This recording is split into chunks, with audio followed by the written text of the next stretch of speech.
Assalamualaikum warahmatullahi wabarakatuh.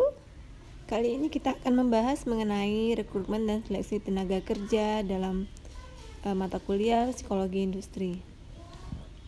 Jumpa lagi dengan Ibu Melvayola STMN dari Prodi Teknik Industri Unsus Riau.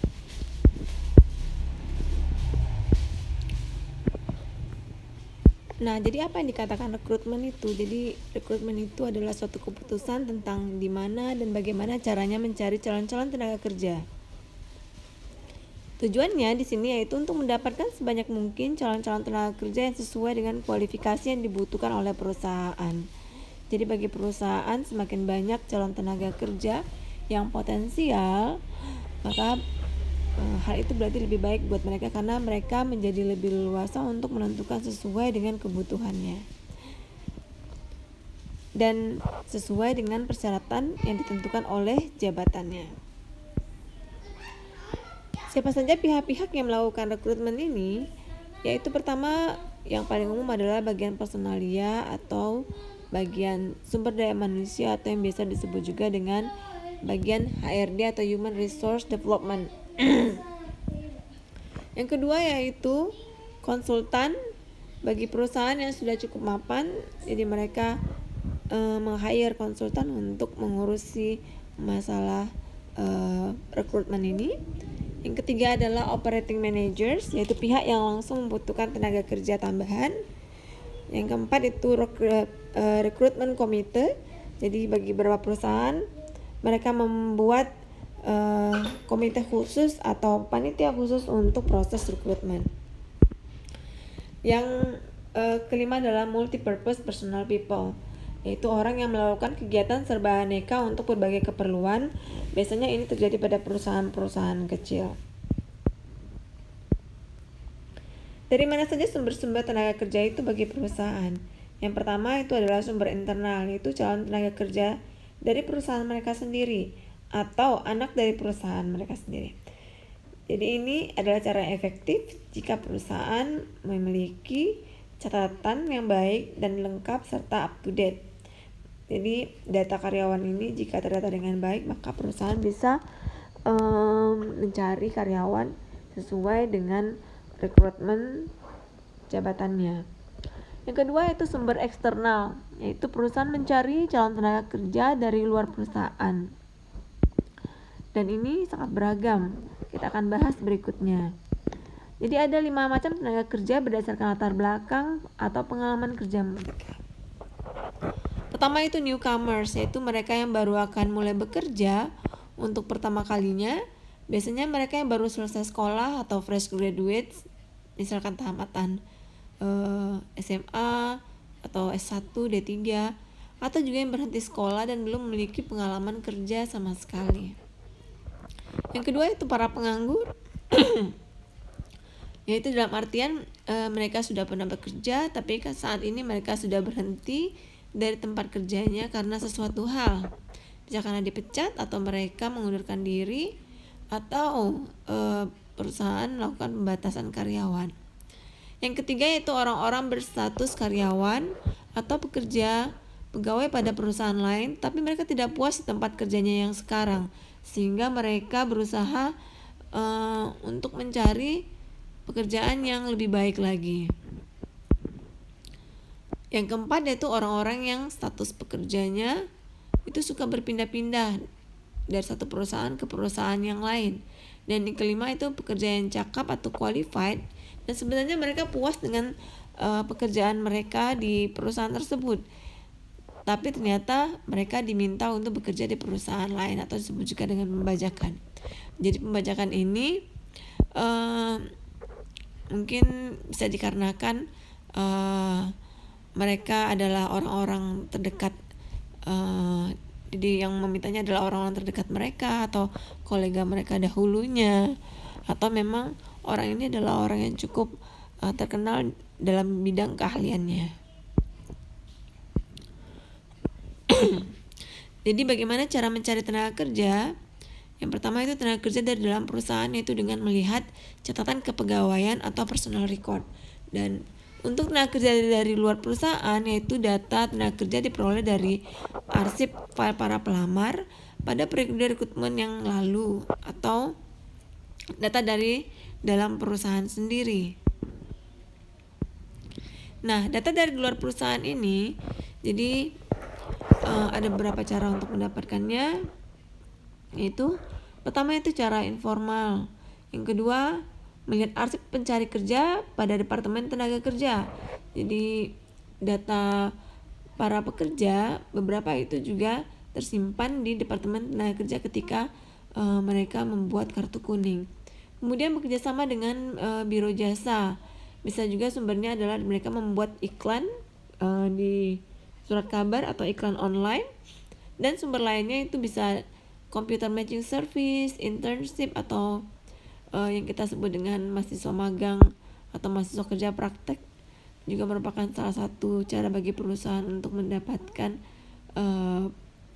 calon karyawan yang berkualitas. Kemudian talent scouting atau university recruiting, juga special event recruiting seperti Jobs Expo yang dilakukan itu biasanya menghadirkan banyak sekali perusahaan dan juga biasanya dihadiri oleh banyak sekali calon pelamar tenaga kerja. Nah, hal-hal yang perlu diperhatikan dalam pelaksanaan rekrutmen ini adalah yang pertama yaitu job requirements, yang kita juga sudah pelajari sebelumnya bahwa kebutuhan dari pekerjaan itu nantinya harus dilihat apakah sesuai dengan data pelamarnya. Kemudian kebijakan perusahaan baik dari segi dana, waktu, dan lainnya. Yang ketiga, situasi dan kondisi pasar tenaga kerja. Yang keempat, kebijakan pemerintah. Yang kelima itu kebutuhan atau harapan dari calon tenaga kerja. Serta yang keenam tentunya adalah citra perusahaan. Kita masuk ke materi seleksi karyawan, yaitu proses dengan mana perusahaan memutuskan siapa yang akan diterima dan yang akan ditolak menjadi karyawan. Nah, seleksi personalia ini dimulai ketika pelamar itu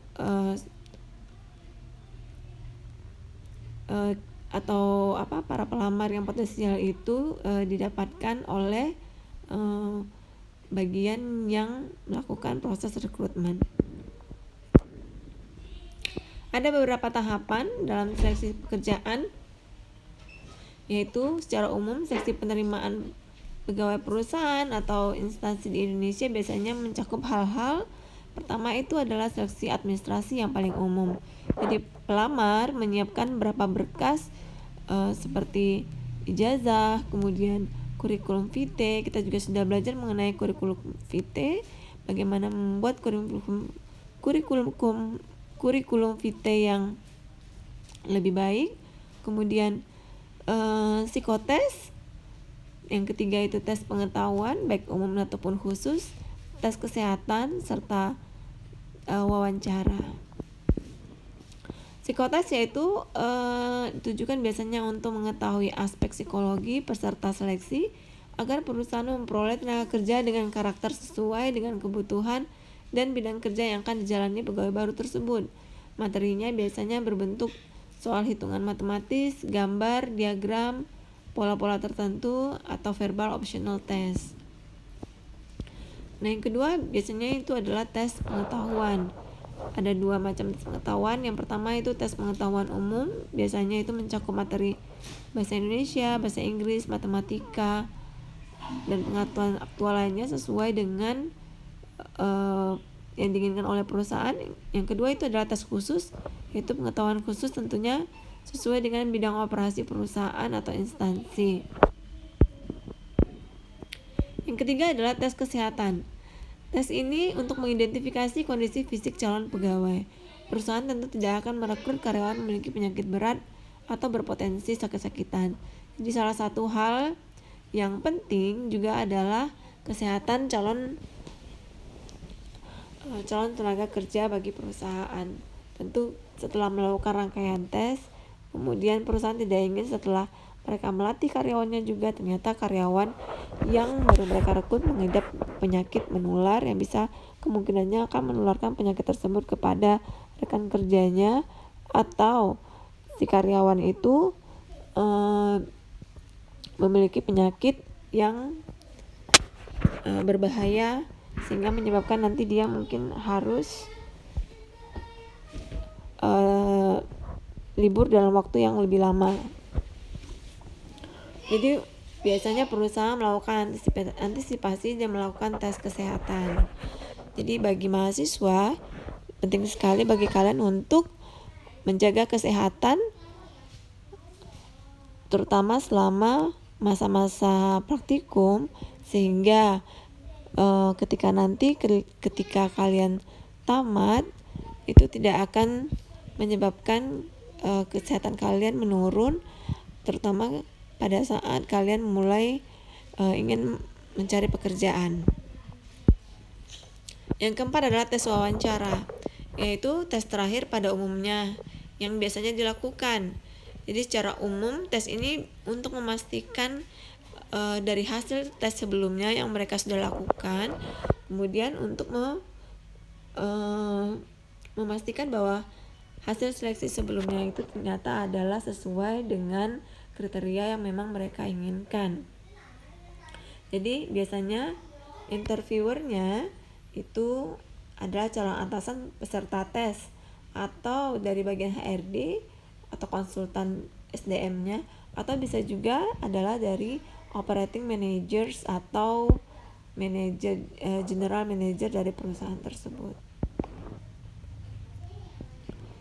Nah, ini adalah beberapa hal yang biasa ditanyakan saat wawancara secara umum terkait dengan aspek psikologi dan pengetahuan peserta. Jadi misalnya yang biasanya ditanyakan itu adalah apa motivasi pelamar, kemudian juga motivasi hidup bagi si pelamar.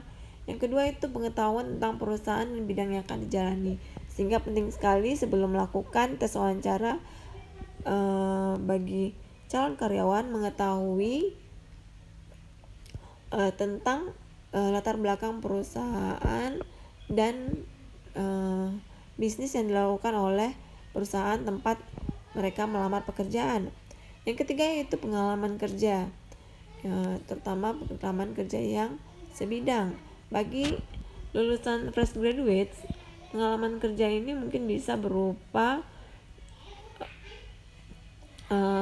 baik itu pelatihan-pelatihan yang pernah diikuti, atau kegiatan-kegiatan organisasi yang pernah diikuti, atau mungkin event yang pernah diadakan oleh si calon tenaga kerja. Itu akan mendukung dari pengalaman-pengalaman kegiatan mereka selama masa kuliah. Kemudian yang keempat adalah latar belakang pendidikan dan kualifikasinya serta pengalaman organisasi. Ada lagi salah satu bentuk tes yang disebut dengan group discussion, yaitu selain wawancara, terkadang tes ini berupa yaitu mereka dikelompokkan dalam grup yang terdiri dari 4 atau sampai dengan 6 peserta. Kemudian seleksi dilakukan untuk membahas satu topik dari yang diberikan oleh interviewer. Oleh beberapa perusahaan, mereka melakukan group discussion seperti ini untuk melihat misalkan kemampuan leadership, ya, kemampuan memimpin tim, kemudian kemampuan kerjasama dengan tim, yang mungkin nanti ini menjadi kualifikasi mereka untuk jabatan-jabatan tertentu. Ada juga tes psikiatri, yaitu